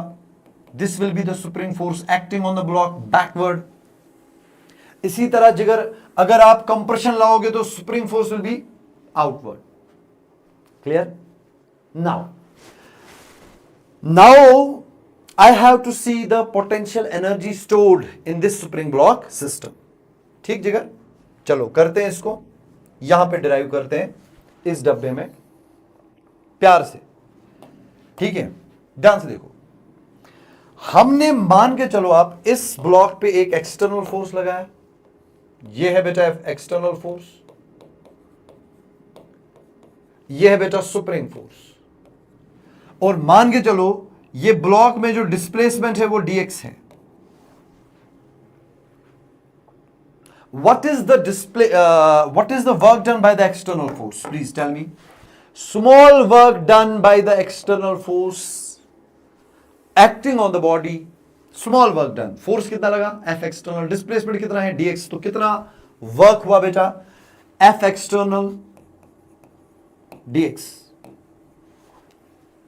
मगर यहां पे बेटा नोट करेंगे, यहां पे मैं एक और डब्बा बना रहा हूं, यहां पे मैं नोट करने जा रहा हूं एक्सटर्नल फोर्स। ये बेटा इंपॉर्टेंट चीज है, इसके बगैर आंसर नहीं लिखना।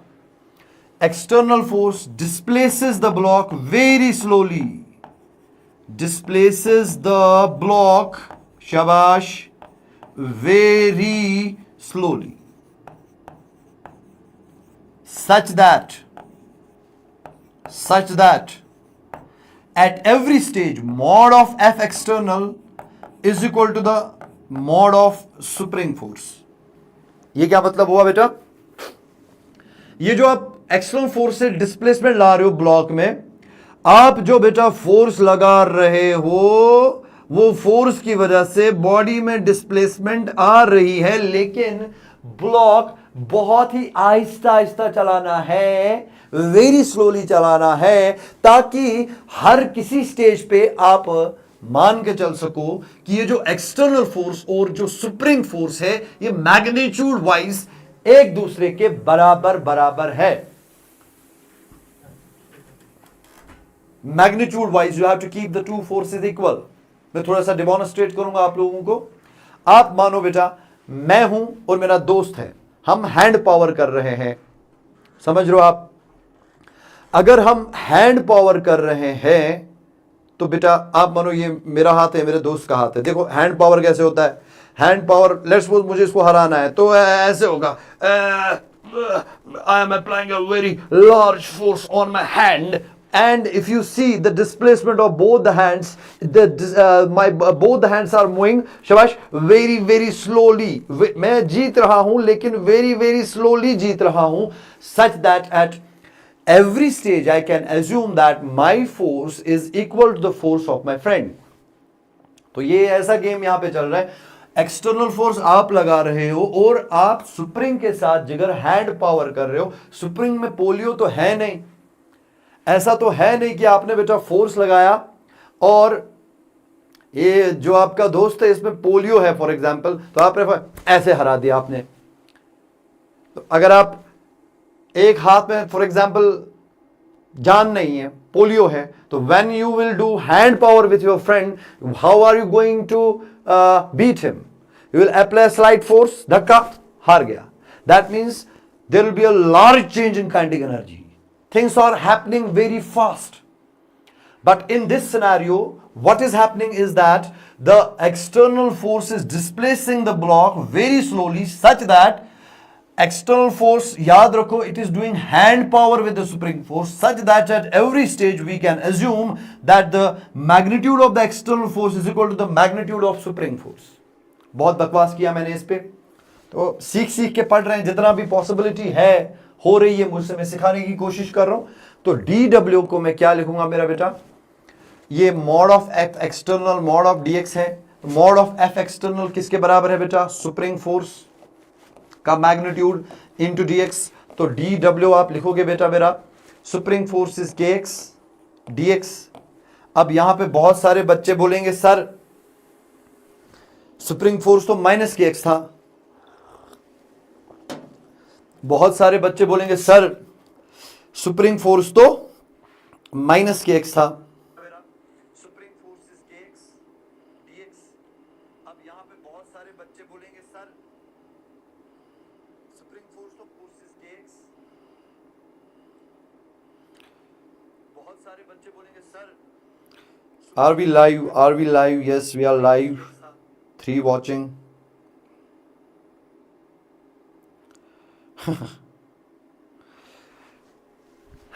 चलो कोई बात नहीं. So dw is kx dx. अब माइनस साइन कहा गया बेटा, देखो माइनस साइन का मतलब होता है force acts opposite to the, या for direction of force is always towards the mean position. मगर यहां पे एक्सप्रेशन में मैं mod of F X mod of F S use कर रहा हूं. मॉड नेगेटिव नहीं होता बेटा, पॉजिटिव होता है. Okay, so dw is equal to kx dx है ना. तो इंटीग्रेटिंग बोथ साइड्स, शाबाश. What will we get if we integrate the expression? That means the integral of dw is equal to integral of kx dx. हाँ, तो बेटा जी x1 to x2 कर दो integrate. तो बेटा work done to elongate the spring from x1 to x2 is k x dx का integration x square by 2 हो गया under limits x1 to x2. इसका मतलब total work done is half of k, शाबाश, x2 square minus x1 square. This is the total work done. अगर हम एक spring को एलोंगेट करेंगे x1 से x2 तक, तो हम कितना वर्क कर रहे हैं मेरा जिगर, half of k x2 square minus x1 square work हम कर रहे हैं. अच्छा, now this work changes the potential energy of the spring block system. So we'll write therefore delta U, change in potential energy of the spring block system, is equal to, shabash, 1 by 2k x2 square minus x1 square. So this is the expression for change in potential energy. Now assumption, चलो हम एक assumption लेते हैं छोटा सा, इसको star mark करेंगे बेटा. This is something very important. एक छोटा सा एजम्पशन हम करेंगे. एज्यूमिंग क्या, हम मान के चलेंगे बेटा x1 is equal to 0 and u1 is equal to 0. मतलब ये मैं एज्यूम कर रहा हूं कि जब मैंने ब्लॉक को खींचना चालू किया तब ब्लॉक अपना जो स्प्रिंग अपना था वो नेचुरल लेंथ पे था, x का वैल्यू 0 था, और तब सिस्टम में पोटेंशियल एनर्जी जितनी भी थी उसको हमने 0 मान दिया. This is an assumption, we are setting a reference here. Okay, and x2 कोई भी x कोऑर्डिनेट हो सकता है, x2 इज x, एंड वहां पे जो फाइनल एनर्जी है u2 उसको हम u मानेंगे. तो फिर डेल्टा u क्या हो गया, फिर डेल्टा u हो गया u2 minus u1 is equal to 1/2 of k. आगे बताओ बेटा, u2 minus u1 1/2 of k, x2 square, x2 is x, तो it is x square minus x1 square, x1 is 0, तो it is 0 square. तो u2 is u, so it is u minus 0. u2 को हमने u माना, u1 को हमने 0 माना. u minus 0 is equal to 1/2 of k x square. Therefore, potential energy stored in the spring is half of kx square. This is the expression. Congratulations, हमने 5 marks कमाए. हमने बेटा 5 मार्क्स कमाए. तो बेटा ये एक्सप्रेशन किस चीज का हमें मिला, इधर ख्याल रखेंगे आप. अगर मैंने ब्लॉक को खींचा फ्रॉम x इक्वल टू 0 से लेकर के x तक, कोई भी एक्सटेंशन अगर इसमें आया x, तो इस स्प्रिंग ब्लॉक सिस्टम में पोटेंशियल एनर्जी स्टोर हो रही है. और वो जो पोटेंशियल एनर्जी स्टोर हो रही है वो कितनी हो रही है मेरा बेटा? The potential energy being stored in the spring block system is half of kx square. If you elongate it from x equal to 0, natural length. Clear? तो यहां पे आपको कभी कभी पूछेंगे बेटा ग्राफ भी बनाओ. तो अगर हम इसका ग्राफ बनाएंगे u versus x, तो you know it is half of x square. So that means बेटा the graph will be a symmetric parabola. ये होगी y axis, ये होगी x axis. So this is your symmetric parabola. So this is our potential energy u and this is our x coordinate. It is a u-shaped parabola. ये हम मानेंगे. समझ रहे हो आप? तो कभी कभी ये ग्राफ एज एन ऑब्जेक्टिव पूछते हैं. ये ग्राफ ही कभी कभी एज एन ऑब्जेक्टिव पूछेंगे. तो this finishes our question number, क्या था ये, 3rd.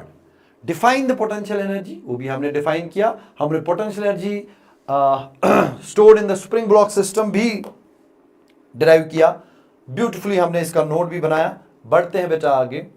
Question number 4, discuss conservative and non conservative forces. यहां पे बेटा मैंने एक चार्ट बनाया है.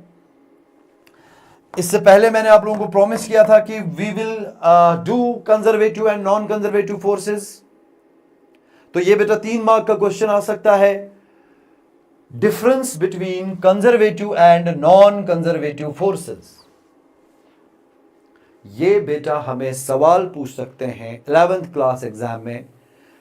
3 मार्क का कंजर्वेटिव फोर्सेस और नॉन कंजर्वेटिव फोर्सेस के बीच में डिफरेंस क्या होती है. देख बेटा मैं आपको बताता हूं, मैं आपको समझाता हूं बेटा. जब हमने एक्सप्रेशन फॉर वर्क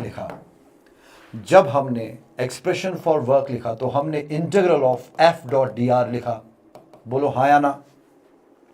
और मैंने आपको बोला बेटा जब आप integral of f dot dr लिखते हो, मैंने आपको बोला it is work done by a variable force. इसका मतलब आपको पहले पार्टिकल का पूरा पाथ पता होना चाहिए. इसका रास्ता इसने क्या बनाया, सर्कुलर बनाया, आर्क बनाया, कुछ और बनाया, आपको रास्ता पता होना चाहिए. क्लियर? वो रास्ते पे किसी छोटे से पैच पे वर्क कैलकुलेट करना है, फिर पूरे रास्ते पे उसी वर्क को ऐड करते जाना है, तब जाकर के आपको पता चलेगा कि टोटल वर्क इस रास्ते पे कितना हुआ. मतलब साफ साफ है कि ये इंटीग्रल आप तब सॉल्व कर पाओगे जब आपको रास्ता पता होगा. So you can find the work done by a force if you know the path or if you know the force as a function of path. लेकिन बेटा हमारी दुनिया में फोर्सेस की एक ऐसी कैटेगरी है जहां पर अगर आपको एग्जैक्ट रास्ता पता ना भी हो, तब भी आप पूरे रास्ते पे कितना वर्क हुआ वो कैलकुलेट कर सकते हो ना. This category of forces is called as the conservative forces. तो इसलिए हम बोलते हैं बेटा कंजर्वेटिव फोर्सेस में work done does not depend upon the path. अगर आपको रास्ता नहीं भी पता है तब भी आप वर्क निकाल सकते हो, because it depends upon the initial and the final positions only. तो कंजर्वेटिव फोर्सेस क्या होते हैं जिगर? कंजर्वेटिव फोर्सेस क्या होते हैं जिगर? If you know the initial position and the final position, you can find the work done by the conservative forces. It is path independent. बहुत सारे बच्चों को जब बोलते बेटा कंजर्वेटिव फोर्सेस क्या होते हैं, बोलते sir conservative forces are path independent. No no no no, the conservative forces are not path independent बेटा. Work done by conservative forces is path independent. मतलब अगर आप इनिशियल और फाइनल पोजीशन में ये पाथ लोगे, ये पाथ लोगे, ये पाथ लोगे, तीनों पाथ्स में वर्क डन सेम होगा, क्योंकि तीनों पाथ्स में इनिशियल और फाइनल पोजीशंस सेम है. पाथ लेंथ पे डिपेंड नहीं करता है, इनिशियल और फाइनल पोजीशंस पे डिपेंड करता है क्या? कंजर्वेटिव फोर्सेस का वर्क. और दूसरा प्रॉपर्टी कंजर्वेटिव फोर्सेस का कि work done in a round trip is zero. अगर एक बॉडी पे कंजर्वेटिव फोर्स लग रहा है या एक बॉडी कंजर्वेटिव फील्ड में है, when it does a round trip the total work done on the body by the conservative force is zero. ये भी आपको पता है. And it's central in nature. What do you mean by central in nature? आपको पता है जब आपने न्यूटन्स लॉ ऑफ ग्रेविटेशन पढ़ा था, वहां 2 पॉइंट मासेस थे, m1 और m2. आपने पढ़ा the force exerted by m1 on m2 और m2 on m1 separated by distance r is given by शाबाश g m1 m2 by r square. मगर वहां पे मेरा बेटा आपने साथ में ही ये भी पढ़ा था the gravitational force always acts along a line joining the centres of the messes. समझ में आ रहा है? तो conservative forces generally central in nature होते हैं, मतलब they always act along the line joining the centres of the bodies. Okay, फिर ये जो है कंजर्वेटिव, जब ये वाला पॉइंट का मतलब समझा रहा हूं मेरा बेटा, जब एक बॉडी पे सिर्फ और सिर्फ कंजर्वेटिव फोर्स ही एक्ट हो रहे हैं, वर्क कर रहे हैं. देखो मेरा बेटा, जब हमने वर्क एनर्जी थ्योरम पढ़ाया, वर्क एनर्जी थ्योरम में मैंने आपको क्या बोला? Work done by all the forces equals to change in kinetic energy, जिसमें कंजर्वेटिव कैटेगरी भी आई, जिसमें नॉन कंजर्वेटिव कैटेगरी भी आई, जिसमें एक्सटर्नल कैटेगरी भी आई.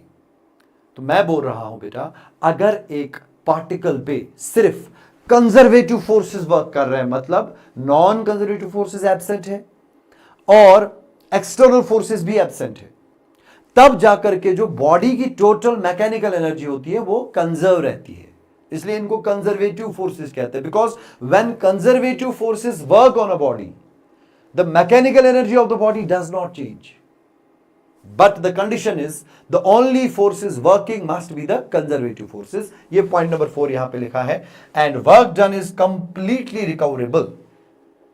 Completely recoverable मतलब अगर एक बॉडी को मैं ग्रेविटेशनल फील्ड में, एयर रेजिस्टेंस को हटा देते हैं फिलहाल, ग्रेविटेशनल फील्ड में मैं एक बॉडी को ऊपर लगाऊं, ऊपर की ओर फेंकूं, है ना, तो अपवर्ड जर्नी में वर्क -100 जूल हो गया फॉर एग्जांपल, तो डाउनवर्ड जर्नी में between the same points +100 joule होगा. That is the meaning of the statement, such that total work is zero. तो नॉन कंजर्वेटिव फोर्सेस में जो यहां पे हुआ उसका उल्टा हुआ. Clear? And I want to here illustrate a very important, I want to tell you people a very important point here. Here I want to tell you a very important point बेटा, जो आप याद रखोगे board exam में लिखोगे आप. अरे यार क्या हो गया इसको, बोर्ड देखो बेटा, कंजर्वेटिव फोर्सेस की एक बहुत इंपॉर्टेंट प्रॉपर्टी होती है. The conservative category of forces can be obtained by using the equation -du by dr. The conservative forces are equal to the negative of the gradient of potential energy of the system. Conservative forces can be derived like that. अगर आप potential energy function को differentiate करोगे specially with respect to position, with respect to x, with respect to y, with respect to z, तो आपको conservative force मिल सकता है. ये एक इंपॉर्टेंट प्रॉपर्टी है बेटा कंजर्वेटिव फोर्सेस की. तो I think we have finished the conservative forces and what are the examples of conservative forces. सबको पता है बेटा. Gravitational force is a conservative force, very good. Electrostatic force is a conservative force, very good. और elastic force जो spring block system में develop होता है, spring force, that is also conservative force. They are enough examples. तो बेटा ये आपको 3 mark का क्वेश्चन मिलेगा. अगर आप और कुछ भी ऐड करना चाहते हो आप कर सकते हो, बट इतना बोर्ड के हिसाब से बहुत काफी है. तो नीट में इस इक्वेशन पे क्वेश्चन आएगा. चलो बेटा आगे. ओके, वर्टिकल सर्कल में बाद में करना चाहता हूं, पावर में बाद में करना चाहता हूं. नहीं बेटा, थैंक यू नहीं. एक क्वेश्चन इनने नहीं लिखा है, वो मैं खुद लिखना चाहूंगा यहां पे. प्रिंसिपल ऑफ या law of conservation of mechanical energy मैं खुद लिखना चाहता हूं, बाद में ये करेंगे हम. They have forgot about it. Law of conservation of mechanical energy, law of conservation of mechanical energy. पहले ये, क्योंकि ये 5 मार्क का क्वेश्चन आ सकता है. What is law of conservation of mechanical energy? What is the law of conservation of mechanical energy? बात समझना बेटा. तो जल्दी जल्दी से मैं क्या करूंगा, बाद में स्टेटमेंट लिखेंगे, पहले इसको प्रूफ देंगे. इसका मैकेनिकल एनर्जी कंजर्वेशन मतलब सिस्टम का total mechanical energy, kinetic energy plus potential energy change नहीं हो रहा है. समझ रहे हो आप? तो ये कहां से प्रूव होता है? ये प्रूव होता है बेटा using work energy theorem. Clear? Work energy theorem क्या कहता है बेटा? Work done by all forces, conservative category plus non conservative category plus external category of forces equals to change in kinetic energy of the particle.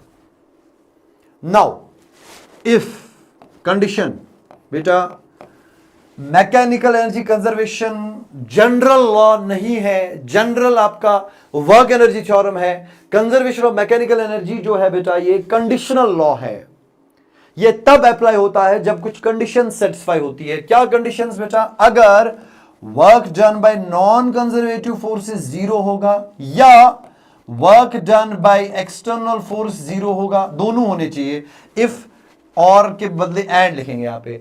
If बाद में कोई देखता है तो ये और एंड पे भी लड़ाई करता है फिर. हाँ, तो इफ नॉन कंजर्वेटिव फोर्सेस का वर्क जीरो होगा एंड एक्सटर्नल फोर्सेस का वर्क जीरो होगा, या अगर नॉन कंजर्वेटिव फोर्सेस और एक्सटर्नल फोर्सेस क्या होंगे? अगर ये बेटा एब्सेंट होंगे ही नहीं, तो देन ये कंडीशन लगाना पड़ेगा. फिर तो तब क्या होगा बेटा? अगर नॉन कंजर्वेटिव फोर्सेस नहीं है, एक्सटर्नल फोर्सेस नहीं है, या अगर है भी लेकिन इनका वर्क जीरो है, ठीक है ना बेटा? तो हम क्या लिखेंगे? तो हम लिखेंगे work done by conservative forces equals to change in kinetic energy.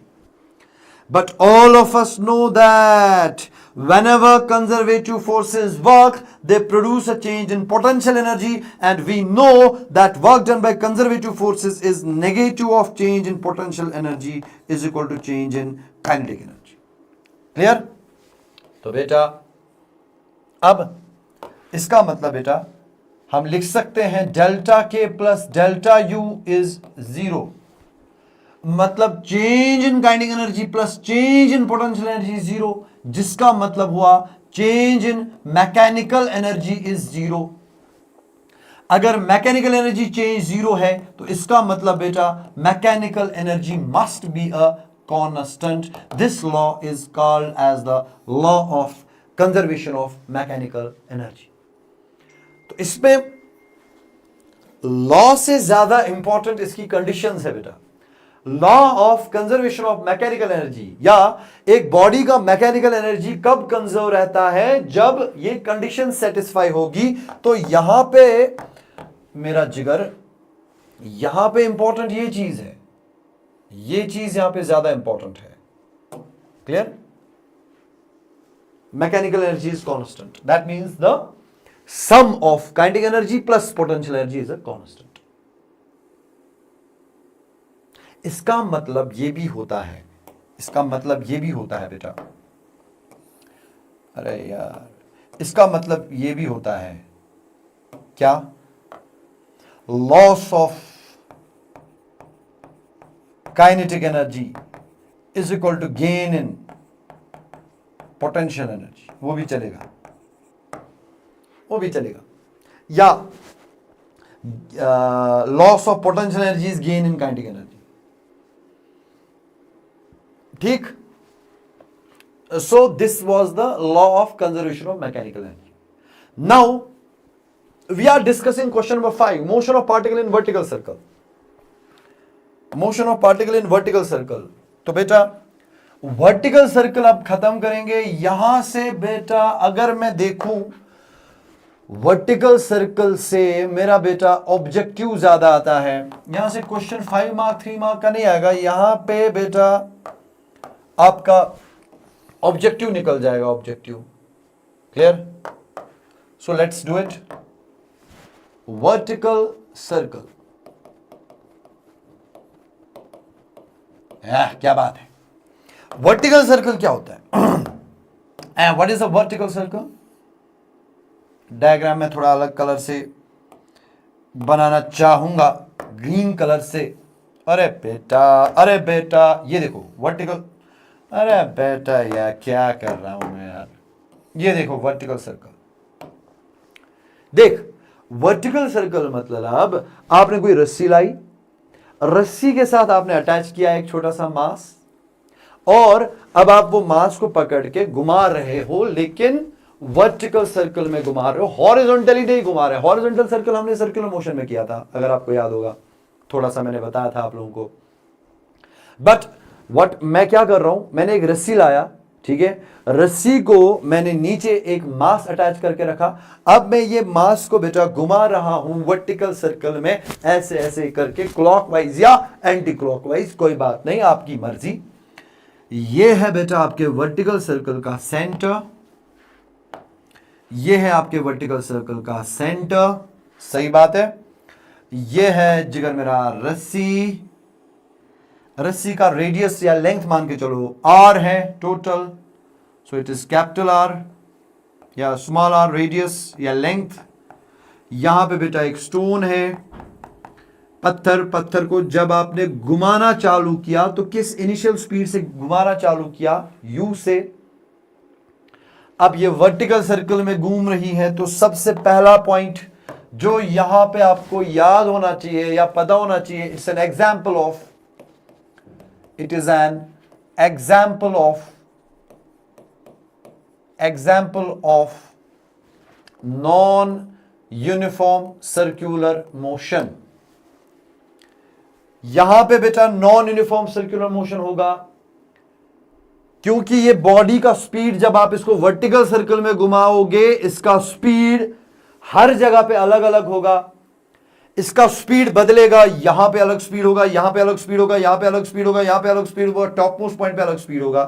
तो बाय द वे इसको हम लोअर मोस्ट पॉइंट कहते हैं, स्पेशल पॉइंट होता है, इसको लोअर मोस्ट पॉइंट L कहते हैं, और इसको टॉप मोस्ट पॉइंट H कहते हैं या T कहते हैं. क्लियर? तो मान के चलो बेटा किसी टाइम पे ये रस्सी यहां पे थी, घुमाते घुमाते किसी टाइम पे आपने फोटो लिया, तो फोटो लेने के बाद ये रस्सी यहां पे थी और एंगल था मेरा जिगर थीटा. क्लियर? एफबीडी बनाएंगे, वहां पे एफबीडी बनाएंगे तो ये बनेगा मेरा बेटा mg. क्लियर? ये बनेगा बेटा टेंशन T. क्लियर?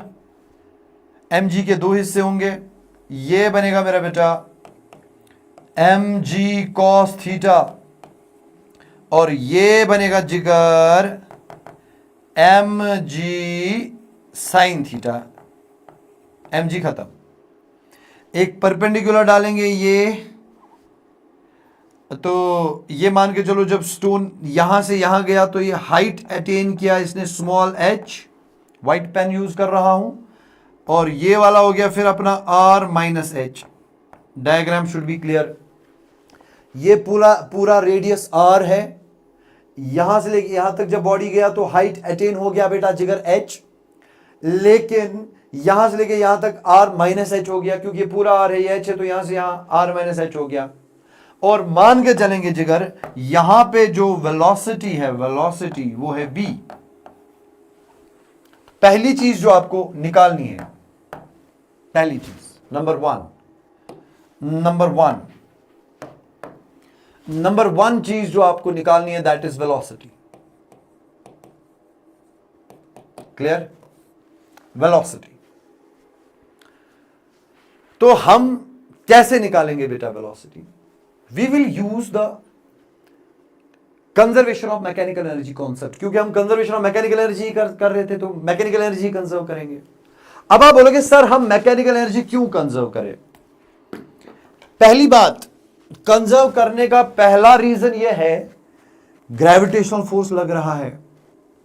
यहां से यहां जब बॉडी गया तो ग्रेविटेशनल फोर्स लग रहा है, लेकिन आप बोलोगे सर ग्रेविटेशनल फोर्स के साथ में टेंशन भी तो लग रहा है, तो आप क्यों मैकेनिकल एनर्जी कंजर्व कर रहे हो? मैं बोलूंगा जिगर टेंशन लग रहा है, लेकिन हर किसी इंस्टेंट पे अगर आप देखोगे ये डिस्प्लेसमेंट को हमेशा परपेंडिकुलर है, because tension is acting always radially. Tension हमेशा रेडियली लग रहा है। रेडियली लगने का मतलब डिस्प्लेसमेंट को हमेशा परपेंडिकुलर है। दैट मींस टेंशन है, एक्सलरेटेड है, मगर इसका वर्क डन जीरो है। तो फ्री बॉडी डायग्राम में जब मैं देखता हूं the only force working here is the gravitational force, that means I can use the conservation of mechanical energy concept. तो क्या लिखूंगा बेटा? इनिशियल काइनेटिक एनर्जी यहां पे हाफ ऑफ mu स्क्वायर है, half of mu square plus potential energy zero मान के चलो। मैं लोअर मोस्ट पॉइंट को ही रेफरेंस मान रहा हूं, डेटम मान रहा हूं, potential energy zero is equal to यहां वाली kinetic energy half of mv square है प्लस यहां वाली पोटेंशियल एनर्जी mgh m गया। तो फिर जब आप v निकालोगे, v स्क्वायर या v निकालोगे या v स्क्वायर निकालोगे, आपको u स्क्वायर माइनस 2gh मिलेगा, या v is equal to under root of u square minus 2gh। This is the velocity of the particle at any height. Equation number 1। इसका मतलब vertical circle में घूमते घूमते अगर आपको पार्टिकल का हाइट पता है, अगर आपको पार्टिकल का हाइट पता है तो आप उसका स्पीड निकाल सकते हो। जैसा कि यहां क्लियर है, जैसा जैसा हाइट बदलता जाएगा वैसा वैसा बॉडी का स्पीड भी बदल जाएगा। इसका मतलब यह है कि हर जगह पे अलग अलग स्पीड होगा, जिसका साफ साफ मतलब यह है कि this is an example of non uniform circular motion. इसलिए मैंने पहला पॉइंट बोला, it's an example of non uniform circular motion. दूसरा आपको शायद पूछा जाए, टेंशन बताइए, किसी भी हाइट पे कितना टेंशन लग रहा है? टेंशन तो हम मान के चलेंगे यहां पे टेंशन लग रहा है T। जरा इक्वेशन बताओ बेटा। सर्कल में घूम रहा है, यहां स्पीड v है, तो सेंट्रीपिटल फोर्स चाहिए mv स्क्वायर बाय r। बहुत बढ़िया। तो सेंट्रीपिटल फोर्स चाहिए mv स्क्वायर बाय r। कौन देगा जिगर? कौन देगा मेरा बेटा? सेंट्रीपिटल फोर्स चाहिए mv स्क्वायर बाय r, तो कौन देगा? T minus mg cos theta. बहुत बढ़िया। तो we will write the agent is T minus mg cos theta. अच्छा, तो ये बन गया इक्वेशन। यहां से अगर मैं टेंशन निकालूं बेटा, यहां से अगर मैं टेंशन निकालूं जिगर, तो यहां पे कर देंगे हम इसको। अरे बाबा मैं तो थक गया। तो टेंशन किसके बराबर है? Tension will be equal to mg cos theta, mg cos theta plus mv square by r, mv square by r। This is the tension at any point, this is tension at any point. हां, तो बेटा v का value आपको किसी भी point पे पता है, और cos थीटा आप लिख सकते हो जिगर। cos थीटा में क्या रखा है? cos theta is base by hypotenuse, base is r minus h by hypotenuse is r। अच्छा, सबसे ज्यादा इंपॉर्टेंट बात मैं आपको बताने जा रहा हूं। इसमें सबसे ज्यादा इंपॉर्टेंट है tension at the highest point. यहां से सवाल आएगा बेटा, ये सबसे ज्यादा important, very important, very important. At highest point, at highest point, बात बेटा मेरा समझना, what is the tension at, सबसे पहले what is the velocity at the highest point. इधर देखोगे आप, can you tell me velocity of the particle at the highest point? Yes, तो आप यहां h की जगह क्या डालोगे? वेलोसिटी इक्वेशन है under root of u square minus 2gh। h की जगह क्या डालोगे? जब पार्टिकल यहां से यहां गया तो हाइट कितना बना? 2r, खत्म, हाइट 2r बना। तो at highest point what is the velocity? शाबाश, at highest point what is the velocity? Velocity is under root of u square minus 2g, h की जगह 2r लिख दो। तो velocity at highest point is under root of u square minus 4gr. Clear?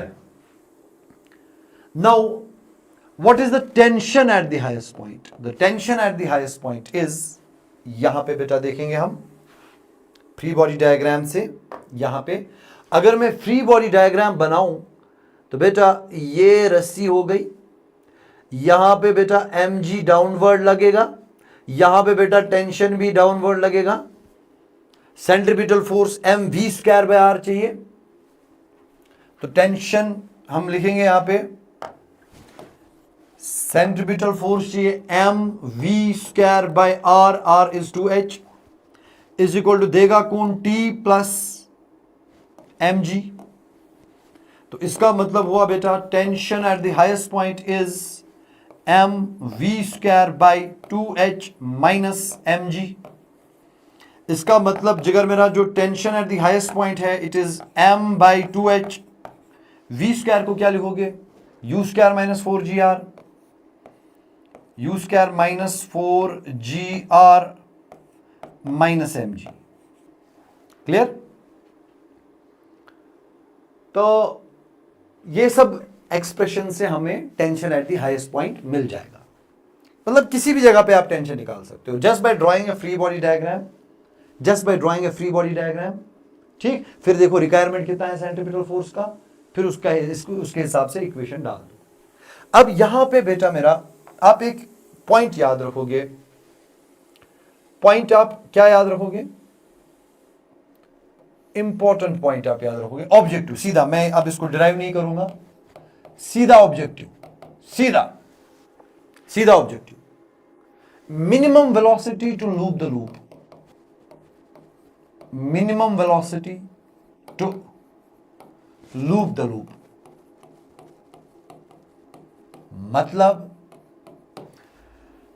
मतलब ये कि ये bottom most point पे आप ये बॉडी को कितना वेलोसिटी दोगे ताकि पूरा सर्कल में जाए, मिनिमम कितना वेलोसिटी दोगे? जरा थोड़ा सा इसके साथ खेलेंगे।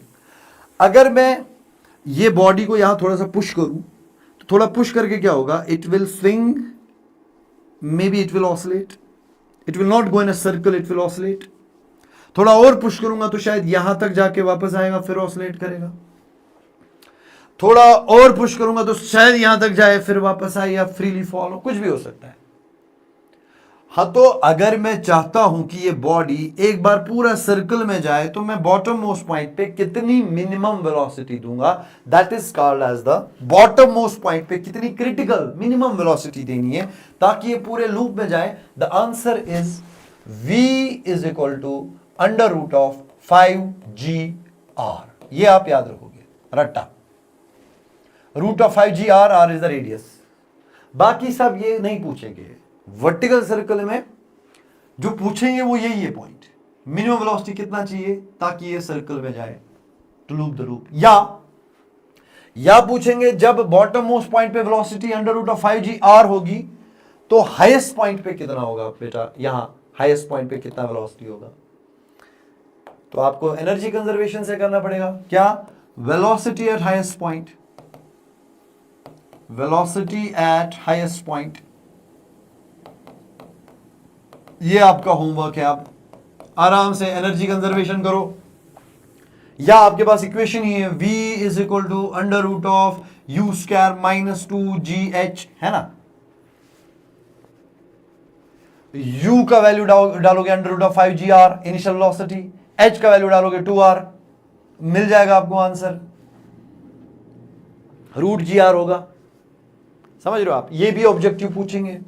क्या पूछेंगे बेटा, आपसे पूछा जाएगा ऑब्जेक्टिव में सवाल पूछा जाएगा, जब यहां पे वेलोसिटी क्रिटिकल होगी, अंडर रूट ऑफ 5gr होगी, तब टॉप मोस्ट पॉइंट पे कितनी वेलोसिटी होगी। तो याद रखोगे बेटा, it will be under root of gr। और एक ऑब्जेक्टिव पूछा जा सकता है यहां पे, difference between the tension at the highest point and tension at the lowest point. आप डिराइव करना चाहो तो कर सकते हो, हमारे पास इतना टाइम नहीं है। ये बेटा ऑब्जेक्टिव पूछा जा सकता है, difference between the tensions eight the highest and the lowest points. Tension at the highest point minus tension at the lowest point is 6 times the weight of the particle. Objective है, मैं derive नहीं करूंगा क्योंकि बेटा पूरा derivation में जाएंगे तो इसमें बहुत टाइम लगता है। तो वर्टिकल सर्कल अगर आपको बोर्ड के लिए पढ़ना है तो मेरे हिसाब से सजेशन ये है कि कुछ क्रिटिकल पॉइंट्स मैंने बोले, ये आपको याद रखना है और आपको बोलना है कि it's an example of non uniform circular motion, velocity निकालना आना चाहिए, टेंशन कहीं पे निकालना चाहिए, बस बाद में 3 पॉइंट्स याद रखने, this finishes it. Okay, now define power. Power क्या होता है, छोटा सा सवाल। पावर कुछ भी नहीं है बेटा, power is defined as the rate of doing work. क्या, power delivered by force, power delivered by a force is defined as the rate at which the force is doing work, dw by dt। Clear, बस हो गया। This is the definition of power. उसके बाद SI unit क्या है, ये ज्यादा important है यहां पे। SI यूनिट ऑफ पावर क्या है, इट इज वॉट। पावर का बेटा SI यूनिट वॉट है। तो आपसे सवाल पूछा जाएगा, डिफाइन वॉट। वॉट का डेफिनेशन बताओ। आप बोलोगे sir 1 what power is when 1 joule of work is being done पर सेकेंड। खत्म। When a force is doing 1 joule work per second, we say that 1 watt power is being delivered. Clear? बहुत बढ़िया। What is the SI unit of power? SI unit of power is मैं तो बोला watt, sorry मैं तो बोला मैंने watt। अब यहां पे एक होमवर्क, हॉर्स पावर, शाबाश। 1 horse power is equal to 746 watts, ये याद रखना है। एंड डिफाइन किलोवाट आवर, ये आपका होमवर्क है बेटा, 9th क्लास में पढ़ते हैं। डिफाइन किलोवाट आवर, ये 1 मार्क का क्वेश्चन पूछ सकते हैं बेटा। This is your homework. सब कुछ मैं ही नहीं करूंगा, एक सवाल जिंदगी में आप भी करो, किलोवाट आवर क्या होता है। बहुत बढ़िया, बस हो गया। Now we are left with the collisions part. Collisions is a separate entity. We will be doing it in the next video inshallah, because I think आज हमारा कोटा पूरा हो गया है। हमने 7:30 बजे तक 1.5 घंटा क्लास दी। आप भी थक गए होंगे बेटा, मैं भी थक गया होऊंगा, क्योंकि आपने जिंदगी में शायद पहली बार 1.5 घंटे क्लास पढ़ी। तो नेक्स्ट क्लास में हम बेटा कोलिजन्स करेंगे, सेंटर ऑफ मास करेंगे और रोटेशनल मोशन का पार्ट 1 करेंगे। टिल देन दुआओं में याद रखिए।